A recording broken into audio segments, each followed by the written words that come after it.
On this channel, we talk a lot about cold email. And the reason why we do that is cold email is my favorite marketing channel, not because it's really fun to do, which I actually find it pretty fun, but because it works incredibly well for targeting other B2B companies that want to pay you massive amounts of money. They need your service, and the easiest way to find them and pitch them is with cold email. But what do you do if they don't respond to that first message?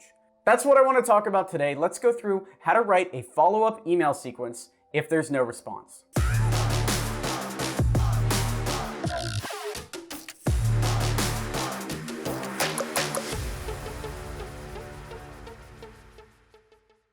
This video is brought to you by Email 10K. Learn how to book meetings with billion-dollar brands and take your company to the next level at email10k.com.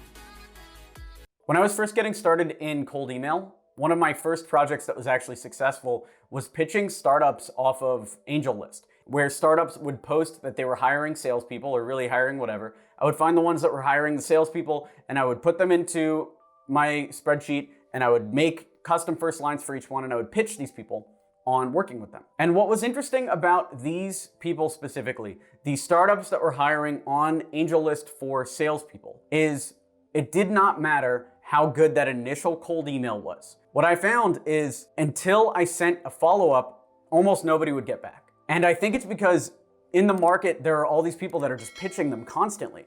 So they wait until you have that second email in to see if you're really serious or if you're just blasting out to a list. Luckily, you can automate the follow-ups using a ton of different tools, including the ones that we recommend in our course, Email 10K. So it gets past that whole problem. But that is why following up is so key. Not only because your email might hit their inbox at a time that they're not checking their email, and thus it's gonna get buried, but also because they might actually be waiting for the follow-up to see that you're serious, which I found to be the case in this market specifically. So how do you write a follow-up email sequence? What does that email sequence actually look like? How are you gonna get these people to respond to you? Well, let's talk first about the waiting time. How long should you wait before that first follow-up after that initial email? And this depends 100% on the type of person that you're pitching. So let's say you're trying to get a meeting with somebody huge like a Mark Cuban. I would wait 2 to 3 weeks before following up. Versus if you're pitching your local business, I might follow up 2 days later. The difference between those two people is how time works for them. So for instance, if you email Mark Cuban, for instance, or Jeff Bezos or whoever, and all these people are reachable via cold email. If you email somebody super high value like that, it has to go through a whole series before they read it. It might be in a queue with 1,000 other emails that they get every single day. It might have to go through their secretary reading it. They might have to vet you before the meeting even comes through. So if by the time they get to the vetting process, there are 5 follow-ups on that email sequence, they're gonna see you as a spammer and they're gonna delete it. So for those higher value, busier targets, it's best to wait. And that's a good rule of thumb when it comes to the waiting time between follow-ups. The busier the person is, the longer you should wait between follow-ups. But most of us aren't going after Mark Cuban or trying to get a meeting with Elon Musk. We are pitching golden geese companies. That's what we talk about on this channel. Companies with between $5 million and $150 million in revenue. And the reason why we talk about those so much is because there are fewer decision makers, so they're easy to sell to, but they have the budgets of larger enterprise, so you can charge a lot more when you sell to them. And for those, I've found that typically the waiting time should be about 2 days. So send your first message, then 2 days later, send a very quick follow-up, something like, hey, I'm sure you're busy and I wanted to make sure this didn't get buried. Just something like that. Or you can even just send the word bump. Something that just gets the email up in their inbox and allows them to read the rest of the email that you've written before. That's all you need with that first follow-up. The next thing you want to do is go through a follow-up automation sequence. And we have the exact follow-up sequence that we use in Email 10K if you want to check out our course, but I'll go through the high levels here. So 2 days later, you're sending that 1-sentence follow-up. Then a week later, you want to send what's called the 2 ideas email, where I'll send them 2 ideas that are specific to them, or at least when they're reading it, seem very specific to their industry and how they're going to work together with us. So very, very specific 2 ideas email, and that comes about 5 days later. Then a week after that, I'll send what I like to call the big news or big announcement email. And in that email, it's another short email, but we talk about how we closed another client very similar to them, and we share a case study. We share a big win with a client similar to theirs. And if you still need case studies, we talk about how to borrow other people's case studies and how to use them with their permission in Email 10K as well.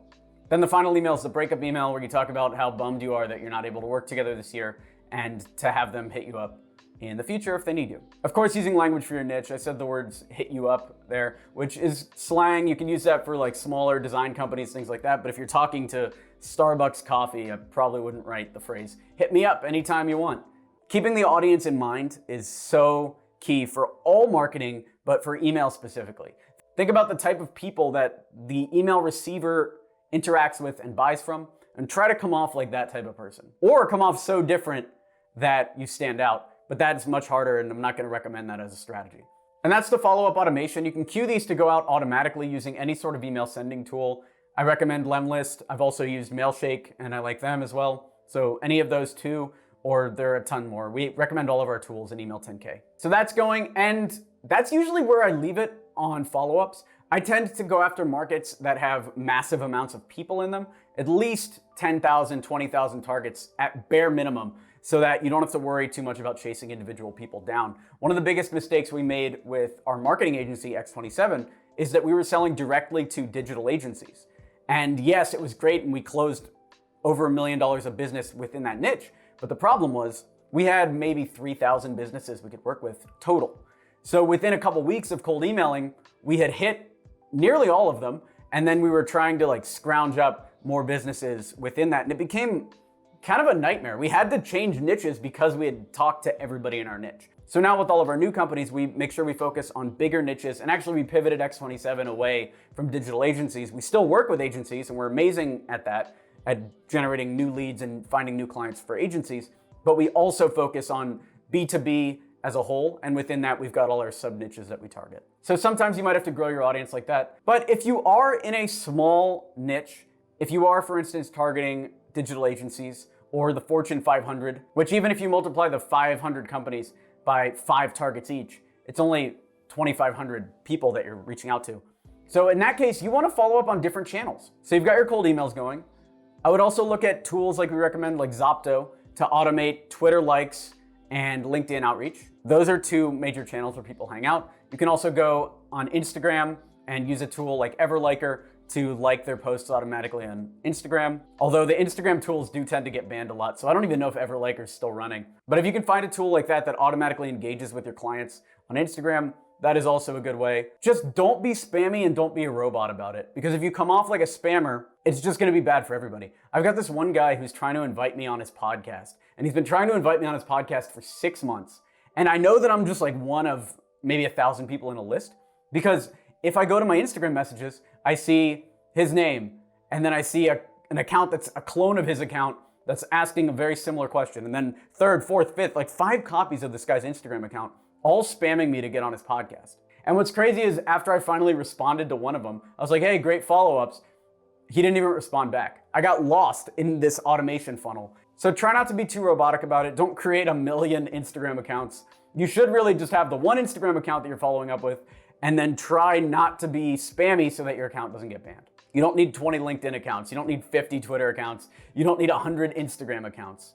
And that's it. That's how to follow up with people, how to make sure that if they don't respond immediately to the meeting, you can chase them down. You can make sure that they see your offer and they can give you either a clear yes or no. Because that's the goal here. If you're a salesperson and you know that your product has value to this specific person, you want them to see the product and then either give you a yes or a no. And it's your job as a salesperson to find that person, make sure they understand the value that you offer, and then get that clear answer.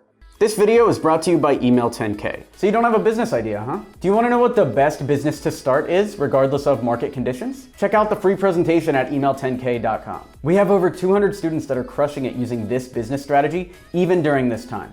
So check that out, email10k.com. Let me know what you think down below in the comments. Leave a comment down below. What was your favorite follow-up technique? Smash that like button to encourage this type of content. Subscribe for more videos like this, and I'll talk to you later. Thanks for watching. I'm Alex Berman.